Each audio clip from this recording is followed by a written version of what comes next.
कहते हैं मौत के बाद इंसान की आत्मा को शांति मिलती है। लेकिन सोचिए अगर मौत ही एक नए खेल की शुरुआत हो जहां इंसान को अपनी जान दोबारा साबित करनी हो। आज हम बात कर रहे हैं एक ऐसी ही जापानी फिल्म की। यह कहानी है दो दोस्तों की, केई कुरोनो और मासारो काटो की, जो एक अजीब हादसे का शिकार होकर मर जाते हैं लेकिन फिर भी मरते नहीं। कहानी की शुरुआत एक लड़के के से होती है जो स्टेशन पर अपनी ट्रेन का इंतजार कर रहा था। तभी उसकी नजर अपने बचपन के दोस्त काटो पर पड़ी। इतने सालों बाद दोस्त को देखकर भी दोनों के बीच कोई बातचीत नहीं हुई। लेकिन तभी एक नशे में धुत आदमी लड़खड़ाते हुए रेलवे ट्रैक पर गिर गया। काटो तुरंत उसकी मदद के लिए ट्रैक पर कूद गया, मगर एक अकेले आदमी के लिए किसी को ऊपर खींचना आसान नहीं था। इसलिए उसने प्लेटफॉर्म पर खड़े लोगों से मदद मांगी, यहाँ तक कि उसने के का नाम लेकर भी पुकारा, लेकिन वहां मौजूद किसी ने भी उसकी मदद नहीं की। इसके बावजूद काटो ने अपनी पूरी ताकत लगाकर उस शराबी को ट्रैक से ऊपर चढ़ा दिया। उसी वक्त एक ट्रेन बहुत तेजी से उनकी तरफ बढ़ रही थी। यह देख के भी बिना कुछ सोचे ट्रैक पर कूद गया और अपने दोस्त काटो को खींचने की कोशिश करने लगा। लेकिन इसी कोशिश में वो खुद भी ट्रैक पर गिर पड़ा और अगले ही पल तेज रफ्तार ट्रेन दोनों को कुचल देती है। दोनों की मौत हो चुकी थी, पर कहानी यहीं खत्म नहीं होती। अगले ही पल उनकी आंखें एक अजीब से सफेद कमरे में खुलती हैं। वहां पहले से कुछ और लोग भी मौजूद थे। उस कमरे के बीचों बीच एक रहस्यमयी काली बॉल पड़ी हुई थी। दोनों ने कमरे से बाहर निकलने की कोशिश की, लेकिन दरवाजे और खिड़कियां सब बंद थीं। उन्हें समझ नहीं आ रहा था कि आखिर ये सब हो क्या रहा है। तभी वहां मौजूद एक आदमी ने बताया कि वे सब लोग मर चुके हैं और मरने के बाद उनकी आंख यहीं खुली है, मानो ये कोई नर्क या स्वर्ग जैसा कमरा हो। तभी उस काली बॉल से लेजर लाइट्स निकलने लगी और वहां एक लड़की का शरीर बनता हुआ दिखाई दिया। वो लड़की बिना कपड़ों के थी, जिस पर मौजूद एक आदमी हिरोशी ने गंदी नजर डालनी शुरू की। यह देखकर काटो ने तुरंत अपनी जैकेट उतारकर उस लड़की को ढक दिया। इसी समय उस बॉल पर एक मैसेज दिखाई देता है। उसमें लिखा था कि वे सब अपनी पुरानी जिंदगी खो चुके हैं और अब उनकी नई जिंदगी का फैसला यही बॉल करेगी। इसके बाद बॉल ने उन्हें ऑनियन एलियन नाम के एक अजीब से दिखने वाले प्राणी की तस्वीर दिखाई और आदेश दिया कि उसे ढूंढकर खत्म करना होगा। इसके साथ ही बॉल ने उन्हें कुछ हथियार और सूटकेस दिए। जब बॉल खुली तो अंदर एक आदमी बैठा हुआ दिखा जो बेहोश था। ये और भी रहस्य पैदा कर देता है कि आखिर ये बॉल क्या है, ये लोग कहाँ आ गए हैं और इनका अगला कदम क्या होने वाला है। हर सूटकेस पर उन लोगों के नाम लिखे थे और उनके अंदर एक खास तरह का ब्लैक सूट रखा हुआ था। ये सूट दिखने में अजीब थे, लेकिन उनमें कुछ खास शक्तियां छिपी थीं। हालांकि वहां मौजूद ज्यादातर लोग उन्हें पहनने से हिचकिचा रहे थे। केवल एक लड़की किशिमोतो मजबूरी में वो सूट पहनती है क्योंकि वो वहां बिना कपड़ों के आई थी, इसीलिए उसके पास और कोई चारा नहीं था। उसी वक्त के की नजर निशी पर पड़ी, जिसने पहले ही वो सूट पहन रखा था और बिल्कुल शांत खड़ा था, मानो उसे सब पहले से पता हो। बाकी सभी लोग भी अपनी अपनी बंदूकों को परखने में लगे हुए थे। तभी एक आदमी सुजुकी ने कहा कि शायद हमें किसी अस्पताल में ले जाकर कोई दवा दी गई हो और उसी के असर से हमें ये सब अजीब चीजें दिखाई दे रही हैं। लेकिन तभी कुछ और हो गया। सुजुकी की नजर उस काली बॉल पर लगी टाइमर स्क्रीन पर पड़ी और देखते ही देखते सबके शरीर अचानक गायब होने लगे। पल भर में वो सभी उस सफेद कमरे से बाहर एक सड़क पर आ खड़े हुए। अब कुछ लोगों को लगने लगा कि शायद अब वे घर लौट सकते हैं, लेकिन तभी निशी ने सबको बताया कि वे असल में एक अमेरिकी टीवी शो अमेरिकन ट्राईआउट का हिस्सा बन चुके हैं और ये शो उसके पिता ने ही बनाया है। उसने यह भी बताया कि इस शो को जीतने वाले को $1 लाख इनाम मिलेगा और वो खुद अपनी मर्जी से इसमें भाग लेने आया है। फिर निशी ने पास खड़े एक लड़के की तरफ इशारा किया और कहा, यही वो एलियन है जिसे हमें ढूंढना था, यही ऑनियन एलियन है। ये सुनते ही सभी लोग उस लड़के की ओर दौड़ पड़े, लेकिन काटो और किशिमोतो वहीं खड़े रहे, अभी तक पूरी तरह कंफ्यूज। उधर बाकी लोग उस लड़के को घेर लेते हैं। वह शुरुआत में मासूम बनने का नाटक करता है, लेकिन अगले ही पल उन पर थूककर हमला कर देता है। अब सभी उसके पीछे भागने लगते हैं। दूसरी तरफ के और बाकी साथी सोच में पड़ जाते हैं कि वो सभी लोग अलग अलग क्यों हैं और रास्ते बार बार गोल गोल क्यों घूम रहे हैं। तभी वही ग्रुप उनके सामने से गुजरता है और अब काटो और किशिमोतो भी उस एलियन के पीछे दौड़ पड़ते हैं। काफी पीछा करने के बाद वे उसे एक गैराज के अंदर घेर लेते हैं। हिरोशी सबसे पहले हमला करता है। वो अपनी बंदूक से एलियन पर गोली चला देता है और उसका एक हाथ उड़ा देता है, लेकिन जवाब में ऑनियन एलियन भी पलटकर हमला करता है और 3 लोगों के पैरों पर गंभीर चोट करता है। यह देखकर बाकी लोग भी डर जाते हैं और फिर मिलकर उस पर गोलियों की बौछार कर देते हैं। सुजुकी को यह सब देखकर उल्टी आने लगती है, लेकिन हिरोशी को इसमें मजा आने लगता है। वो बार बार एलियन के शरीर पर गोलियां दागता रहता है जब तक कि काटो आकर उसे रोक नहीं देता। कुछ देर बाद वहाँ एक बेहद लंबा आदमी आता है। उसे देखकर हिरोशी तुरंत उसका मजाक उड़ाने लगता है, लेकिन यह उसकी बहुत बड़ी भूल साबित होती है। उस लंबे आदमी ने गुस्से में आकर पहले हिरोशी की टांग काट दी और फिर उसे सिर से पकड़कर हवा में उठा लिया। हिरोशी खुद को बचाने की कोशिश में हाथ पैर मारने लगता है और इसी दौरान उस आदमी के सिर से उसकी विग नीचे गिर जाती है। यही मोड़ कहानी को चौंकाने वाला बना देता है। सभी को अब समझ आता है कि यह लंबा आदमी कोई और नहीं बल्कि ओनियन एलियन का पिता है, जो अपने मरे हुए बेटे का बदला लेने आया है। इसके बाद सभी लोग उस पर गोलियां चलाने की कोशिश करते हैं, लेकिन वो एलियन हिरोशी के शरीर को एक ढाल की तरह इस्तेमाल करता है। जब तक हिरोशी का शरीर पूरी तरह क्षत विक्षत नहीं हो जाता, वह एलियन उसे कवच बनाकर गोलियों से खुद को बचाता रहता है। इसके बाद वह और ज्यादा खतरनाक हो जाता है। वो अपने लंबे और नुकीले नाखूनों से बाकी बचे लोगों पर हमला करना शुरू कर देता है। उधर बाहर रोड पर घूम रहे के को जब गोली और चीख पुकार की आवाजें सुनाई देती हैं, तो वह तुरंत उस दिशा में भागता है। वहां पहुंचकर वह देखता है कि वह राक्षसी एलियन उसके दोस्त काटो पर हमला करने वाला है। तभी किशिमोतो बीच में आ जाती है और एलियन पर हमला कर देती है। उसके सूट में अब नीली रोशनी जल रही होती है, यानी सूट ने अब उसे सुपर पावर देना शुरू कर दिया है। यह देखकर के चौंक जाता है और डर के मारे एक वैन के पीछे छिप जाता है। इसके बाद एलियन एक बार फिर ताकत दिखाता है। वह किशिमोतो और काटो दोनों को पकड़कर हवा में उछाल देता है, लेकिन किशिमोतो को उसके सूट की वजह से कोई चोट नहीं आती। अब के भी सूट पहनने का मन बना लेता है, लेकिन दुर्भाग्यवश उसके सूटकेस में उसका सूट मौजूद ही नहीं था। हिम्मत न हारते हुए के अपने सूटकेस को हथियार की तरह इस्तेमाल करता है। हालांकि उसका हमला ज्यादा असर नहीं करता, लेकिन तभी निशी वहां आ जाता है। निशी मौके पर पहुंचकर तुरंत एक्शन लेता है। वह एलियन को एक रस्सी जैसे हथियार से जकड़ देता है। फिर वो के से कहता है कि उसने अपने सूटकेस का जिस क्रिएटिव तरीके से इस्तेमाल किया है, उसकी वजह से उसे एक्स्ट्रा पॉइंट्स जरूर मिलेंगे। हालांकि निशी ने के को बंदूक दे दी थी, लेकिन उसमें गोली चलाने की हिम्मत नहीं थी, इसलिए निशी ने खुद ही एलियन पर फायर कर दिया और उसे खत्म कर दिया। इसके बाद उन चारों को बिना किसी खरोंच या चोट के फिर से उसी सफेद कमरे में वापस भेज दिया गया। कुछ देर बाद सुजुकी भी उस कमरे में पहुंच गया। अब निशी ने सबको बताया कि जब तक कोई इंसान पूरी तरह मर नहीं जाता, तब तक उसे हर बार इस कमरे में पूरी तरह ठीक करके वापस लाया जाता है। साथ ही उसने बताया कि इस काली बॉल का नाम गैंट्स है, जो इस पूरी प्रक्रिया को कंट्रोल करती है। इस मिशन के खत्म होने पर सबको 0 यानी 0 पॉइंट्स मिले और साथ ही काफी शर्मिंदगी भी झेलनी पड़ी। केवल निशी को 5 पॉइंट्स मिले, जिससे उसका कुल स्कोर अब 79 हो गया था। अब गैंट्स की बॉल में जो मर चुके हैं, उनकी तस्वीरें भी दिखाई जाने लगी और उनमें हिरोशी और उसके साथी भी शामिल थे। यह देखकर निशी काफी खुश था, लेकिन काटो को उसका यह व्यवहार बहुत बुरा लगा। गुस्से में आकर उसने निशी का गला पकड़ लिया और उससे पूछा कि उसने बाकी लोगों की मदद क्यों नहीं की। इसके जवाब में निशी ने अपने सूट की ताकत का इस्तेमाल करते हुए काटो की कलाई मरोड़नी शुरू कर दी। वह तब तक नहीं रुका जब तक के ने उस पर बंदूक तान नहीं दी, लेकिन उसी पल सब कुछ अचानक बदल गया। वे सभी लोग फिर से अपनी असली दुनिया में लौट आए, जैसे कुछ हुआ ही नहीं। सब कुछ सामान्य लग रहा था, मगर रेलवे स्टेशन पर अभी भी 2 लोगों की मौत की खबर चल रही थी, जैसे असली दुनिया में वो हादसा सचमुच हुआ हो। अगले दिन जब के अपने स्कूल पहुंचा तो कुछ बच्चे उसका मजाक उड़ा रहे थे, लेकिन वहीं एक लड़की कोजिमा चुपचाप उसकी ड्राइंग बना रही थी। उसने के से दोस्ती करने की कोशिश भी की, लेकिन के ने ज्यादा ध्यान नहीं दिया। उसी दिन के ने काटो को ढूंढने की कोशिश की। वह उसके पुराने पते पर गया, लेकिन अब वहां केवल एक खाली पार्किंग लॉट था। इसके बाद वह उसी गली में गया जहां उनका मिशन हुआ था। वहां उसे कुछ छोटे मोटे सबूत तो मिले, लेकिन वो गैराज जहां एलियन मारा गया था अब पूरी तरह से साफ किया जा चुका था। तभी उसकी नजर किशिमोतो पर पड़ी। उसने बताया कि उसे भी सब कुछ याद है और उसके पास अब भी वह गैंट्स वाला सूट मौजूद है। इसका मतलब साफ था, जो भी उन्होंने देखा और महसूस किया वह कोई सपना नहीं था, बल्कि पूरी तरह से हकीकत थी। इसके बाद किशिमोतो ने के से एक बड़ी अजीब लेकिन भावुक भरी गुजारिश की। उसने पूछा क्या वो उसके घर में रह सकती है। के ने तुरंत हाँ कर दी। घर पहुंचने के बाद किशिमोतो ने अपनी जिंदगी की एक दर्दनाक सच्चाई बताई। उसने कहा कि पहले वह अपने बॉयफ्रेंड के साथ रहा करती थी, लेकिन जब उनका ब्रेकअप हुआ तो वो टूट चुकी थी। उसने शराब पी ली और बाथटब में डूबकर मर गई। उसे मरने का भी होश नहीं रहा और अचानक उसकी आंखें उसी रहस्यमयी गेम वाले कमरे में खुली, वो भी बिना कपड़ों के।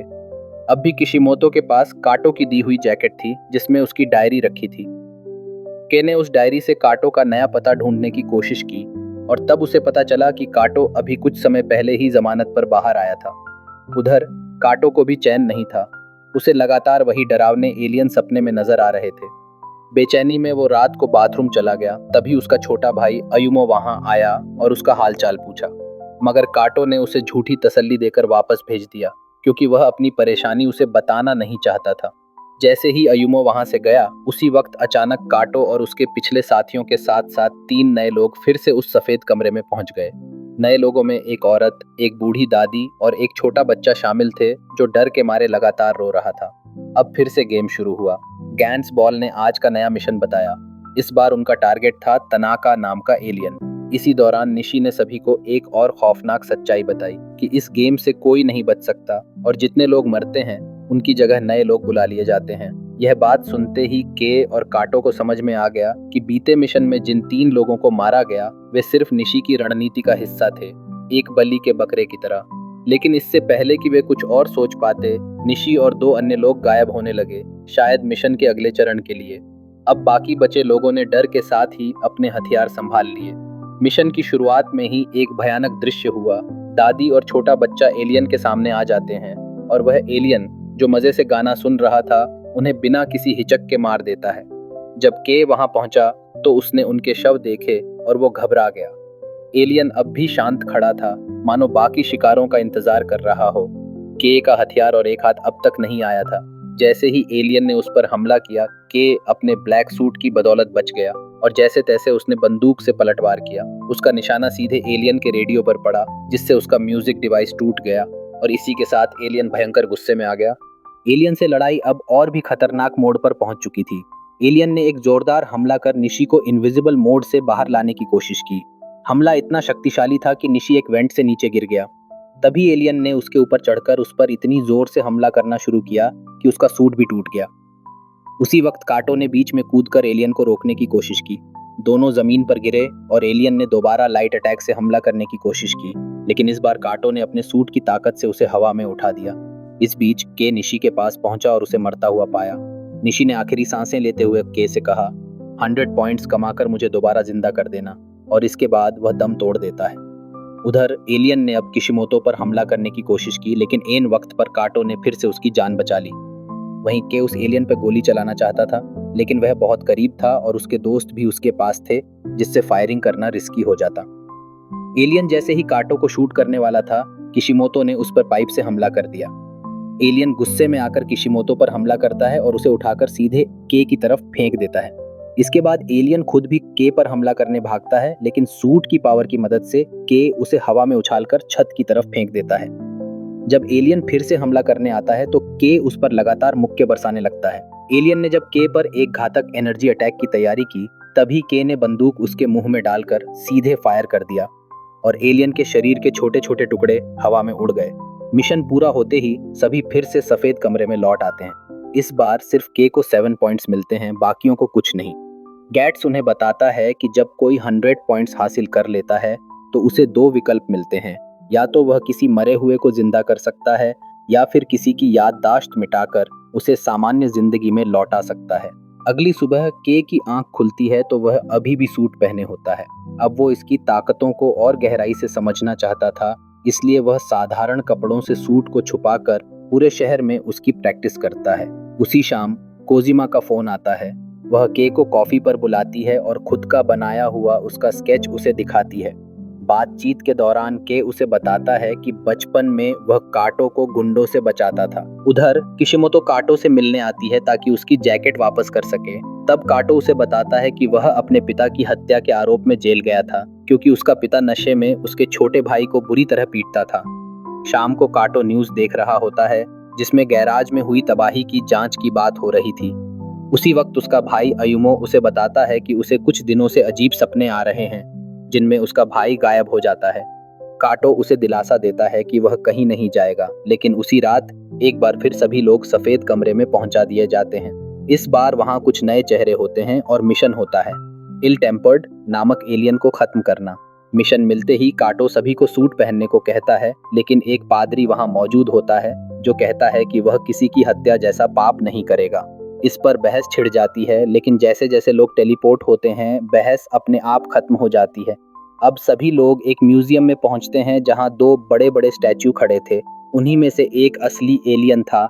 टीम अभी प्लान बना ही रही थी कि एक नया साथी उस लेफ्ट वाले स्टैचू पर फायर कर देता है, जिससे वह फटकर खत्म हो जाता है। लेकिन फौरन दूसरा स्टैचू यानी असली एलियन हमला कर देता है। लड़ाई शुरू हो जाती है और प्रीस्ट म्यूजियम के अंदर जाकर प्रार्थना करना शुरू कर देता है। लेकिन जब वह आंखें बंद करता है, एक स्टैचू धीरे धीरे उसके पास आता जाता है। बाहर के और काटो एलियन को हराने की कोशिश कर रहे होते हैं। इसी दौरान एक और नया साथी उस कमरे में पहुंचता है जहां प्रीस्ट बैठा था।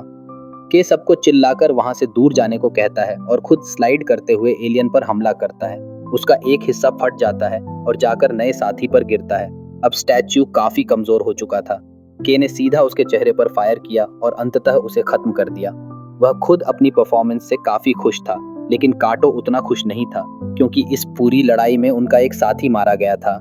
इस पर दोनों में बहस होती है, जिसमें के काटो पर आरोप लगाता है कि उसने सबको समय रहते वहां से हटने नहीं दिया। फिर सफेद कमरे में गैंट्स बॉल का टाइमर एक बार फिर रिसेट हो जाता है और एक नया मिशन आने की तैयारी शुरू हो जाती है। उसी वक्त एक घायल महिला जो उनकी टीम की सदस्य थी म्यूजियम से बाहर निकलती है। उसे देखकर बाकी सभी समझ जाते हैं कि म्यूजियम के अंदर अब भी एक और खतरनाक एलियन छिपा हुआ है। के, काटो और किशिमोतो तुरंत अंदर की ओर दौड़ते हैं। भीतर उन्हें सबसे पहले प्रीस्ट की लाश दिखाई देती है। इससे पहले कि वे कुछ और समझ पाते, एक साथ कई हाथों वाले स्टैचू जैसे एलियन ने के पर हमला कर दिया। हमले से बचने की कोशिश में के का हथियार हाथ से छूट जाता है। स्टैचू ने इस मौके का फायदा उठाकर उस पर लगातार वार करने शुरू कर दिए, लेकिन तभी काटो वहां पहुंचता है और उसे खींचकर हमले से दूर कर देता है। इसके बाद काटो के को किशिमोतो के पास छोड़ देता है और कहता है, अब मेरी बारी है लड़ने की, जैसे तू बचपन में मेरे लिए लड़ा करता था। इसके बाद वह अकेले ही उस कमरे में लौट जाता है जहां एलियन छिपा हुआ था। जैसे ही काटो कमरे में पहुंचता है, एलियन उस पर हमला कर देता है। काटो किसी तरह बचता है, लेकिन फिर एलियन उससे बात करना शुरू कर देता है, जैसे वह उसे समझाना चाहता हो। काटो थोड़ा सा भरोसा करता है और अपनी बंदूक नीचे रख देता है, लेकिन एलियन चालाक निकलता है। वो अचानक फिर से हमला कर देता है। हमले में काटो की बंदूक नीचे गिर जाती है। अब एलियन कहता है कि उसे अपने साथियों की मौत का बदला लेना चाहिए, लेकिन उससे पहले ही किशिमोतो वहां पहुंचकर उस पर गोली चला देती है। लेकिन दुर्भाग्य से एलियन उस हमले से बच जाता है। वह किशिमोतो को पकड़ता है और उसे जोर से दूर फेंक देता है। फिर वह अपने सारे हाथ खोलता है और उनमें से कई सारी तलवारें निकाल लेता है। उसकी ताकत अब और ज्यादा खतरनाक हो चुकी थी। यह देखकर काटो भी अपने सूट से एक ब्लेड निकालता है और एलियन पर टूट पड़ता है। लेकिन यह साफ था कि वह एलियन काटो से कहीं ज्यादा ताकतवर था। वह काटो पर कई बार हमला करता है और उसे हवा में उछाल देता है। तभी किशिमोतो फिर से मैदान में उतरती है, लेकिन एलियन एक साथ कई तलवारों से उस पर वार करता है। किशिमोतो बुरी तरह घायल होकर काटो की बाहों में गिर जाती है। मरने से पहले वह काटो को चूमने की कोशिश करती है, लेकिन उससे पहले ही उसकी सांसें थम जाती हैं। किशिमोतो की मौत से टूट चुके काटो गुस्से में भर उठता है। वह एलियन पर हमला करने की कोशिश करता है, लेकिन एलियन उसे भी हराकर जोर से हवा में उछाल देता है। अब के ये सब देख रहा होता है, अपने दोनों साथियों की मौत, और इसी के साथ उसके अंदर गुस्से का ज्वालामुखी फूट पड़ता है। अब के पूरी ताकत से लड़ने को तैयार था। उसने अपना सूट एक्टिवेट किया और उस खतरनाक एलियन से भिड़ गया। लड़ाई के बीच उसकी नजर ऊपर रखी एक गन पर पड़ी। जैसे ही उसने बंदूक उठाकर एलियन पर हमला किया, एलियन ने अपनी तलवारों से उसे घेर लिया। अचानक एलियन ने जमीन पर एक छोटा स्टैचू फेंका, जो कुछ ही सेकंड में एक विशाल राक्षसी आकार ले लेता है। उस विशालकाय स्टैचू ने के को पकड़कर रौंदने की कोशिश की, लेकिन के किस्मत से बाल बाल बच गया। इसके बाद के ने काटो की बंदूक उठाई और उस विशाल स्टैचू पर निशाना लगाकर फायर कर दिया। गोली सीधी उसके हाथ पर लगी और एक हाथ उड़ गया। मौका देखकर के स्टैचू के मुंह के रास्ते उसके अंदर घुस गया और वहां पहुंचते ही चारों तरफ गोलियां बरसाकर उस दैत्याकार दुश्मन को पूरी तरह खत्म कर दिया। दुश्मन को हराने के बाद के वापस अपने दोस्त काटो के पास लौटता है, लेकिन उससे बात करने से पहले ही काटो गायब हो जाता है। अब उसके साथ सिर्फ सुजुकी और एक नया आदमी था। पुराने साथी अब नजर नहीं आ रहे थे, यानी वो सभी मर चुके थे। गैंट्स बॉल ने के को 13 पॉइंट्स दिए और फिर उसे एक स्क्रीन पर काटो और किशिमोतो की तस्वीरें दिखाई गईं। अब वो मरने वालों की लिस्ट में जुड़ चुके थे। के ने दोनों को वापस लाने की गुजारिश की, लेकिन गैंट्स ने साफ कह दिया कि इसके लिए 100 पॉइंट्स की जरूरत है। अगली सुबह कोजिमा ने के को बेहद उदास देखा। उसने बात करने की कोशिश की, लेकिन के ने खास प्रतिक्रिया नहीं दी। शाम को रेलवे स्टेशन पर एक बच्चे का खिलौना ट्रैक पर गिर गया। के ने वो खिलौना लौटाया, लेकिन उसी समय ट्रेन उसकी ओर तेजी से आ रही थी। फिर भी वह टस से मस नहीं हुआ। तभी कोजिमा ने आकर उसे प्लेटफॉर्म पर खींच लिया और उस क्षण उसने अपने प्यार का इजहार किया। कुछ देर बाद के आयुमो के पास पहुंचा, अपने दोस्त यानी उसके भाई की मौत की खबर देने। उस रात उन्हें फिर से गांड्स के सफेद कमरे में बुलाया गया। इस बार सुजुकी और कई नए लोग भी साथ थे। उधर काटो कमरे के बाहर खड़ा होकर देख रहा था। पुलिस उस मीटिंग प्लेस की जांच कर रही थी, जैसे कुछ बड़ा होने वाला हो। तो दोस्तों, इसी के साथ गैंट्स की यह कहानी यहीं खत्म होती है।